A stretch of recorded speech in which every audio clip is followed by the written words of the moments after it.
friend of mine. He is closing, or he was about to put his second large multifamily property under contract yesterday. And he had no properties a year and a half ago. And he is the lead general partner on the first deal that he closed on. And then he will be the lead general partner, partnering up with his business partner. So him and his friend are the lead general partners on this deal, and on both deals. And he's like, or he said, I'm excited about what's going on. It's also kind of surreal. And those weren't his exact words, but I'm paraphrasing. And I said, well, this quote actually is perfect for you. And I read him the quote because what you've done, he's got a podcast he does on a daily basis, and he has attends all the real estate investing events that he can attend. He has a full-time job, and he's still doing a daily podcast. I mean, just putting in the work and setting the foundation. And I said, what you've done is you've created conditions for yourself to be successful. And now success is appearing in front of you. Deals are appearing in front of you.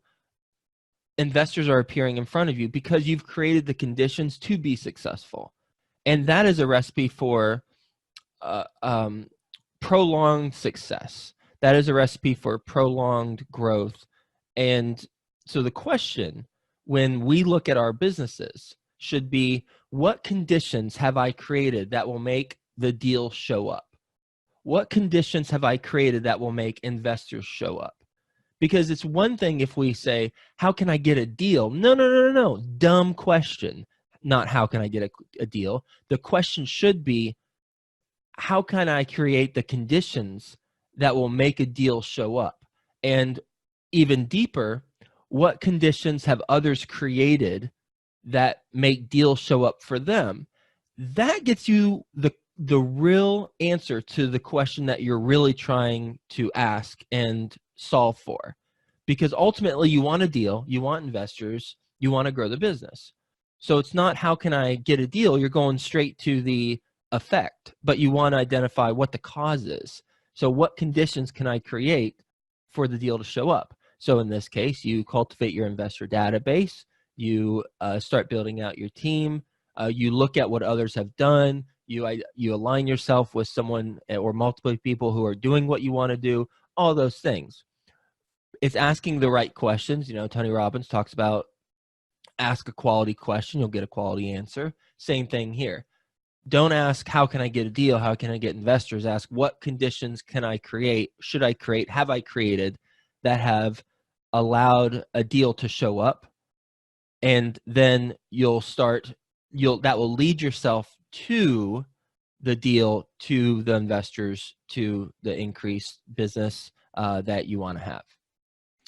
Yeah, I think you kind of mentioned this already, but that's one of the reasons why we talk about the thought leadership platform all the time, because you hear I'm making a podcast and it's like, well, how am I going to get deals from making a podcast? Like, well, as you mentioned, you're creating conditions so that people know who you are.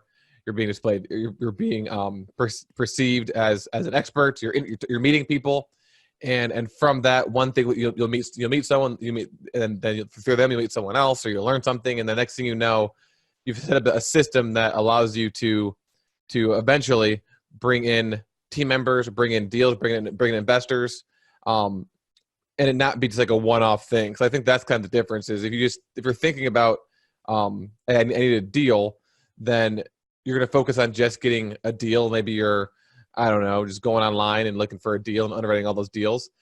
But when you find that deal, you either do that same process again. Whereas this sounds like, to me, again, correct me if I'm wrong, Joe, but you want to create a system rather than you having to actually hunt for a deal every time you want one, you do things so that deals are continuously coming to you, and you can choose which ones you want to do. It's kind of what I'm getting here. It's something else that it reminds me of too. And again, I'm not saying that real estate is lucky, but I think the same concept is applying when people say, that's just luck or whatever. It's like, well, no, you create the conditions so that you can actually get lucky, right? Because if I want to get, like, let's say, if I'm thinking of an example of what it would be, like if there's something that people do via luck, like you have to actually be in that like exact spot at the exact time in order to be lucky. Yep. So that's something that you have a lot more control over. For example, like a deal. Let's say you are here with that leadership platform, and you're talking about how you're starting a business and you're interviewing people, but you're continuously mentioning that you want to do a syndication deal.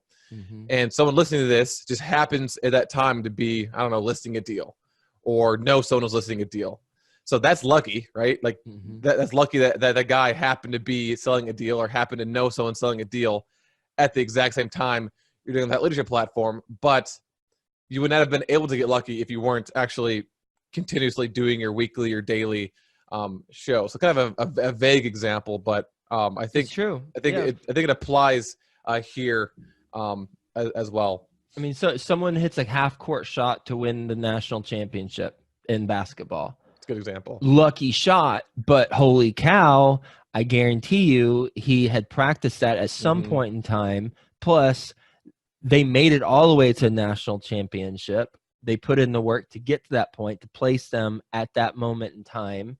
And yeah, can he hit it, 9 times out of 10 or even 4 times out of 10? Probably not. But he put himself in a position to have that opportunity, and then it happened to fall through.